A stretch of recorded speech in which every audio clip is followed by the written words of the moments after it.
They were in a threesome the whole time and we just found out? Until the 1860s, scientists thought that lichens were plants. Silly. But in 1868, Swiss botanist Simon Schwendena said, think again, nerds, this is a composite organism.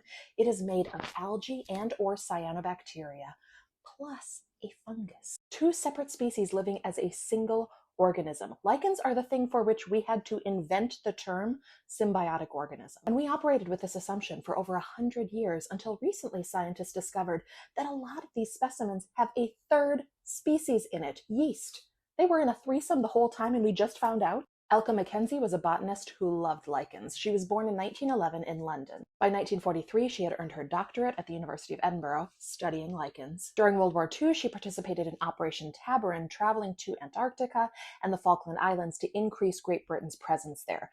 Basically, during World War II, saying like, hey, we've got an eye on this, don't try anything funny. Then she was a professor in Argentina. She moved on up to Canada, where she was a curator at the National Museum.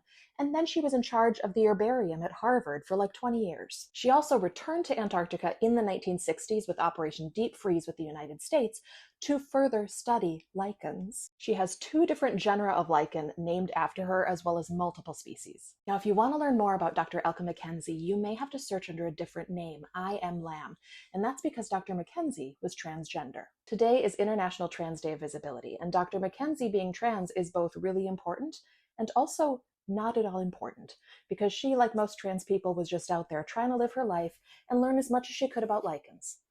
It makes it sound like trans people love lichens. Do you? I feel like most people do. You let me know if that's not a thing. And this is a reminder that everyone here is welcome, unless you identify as a bully.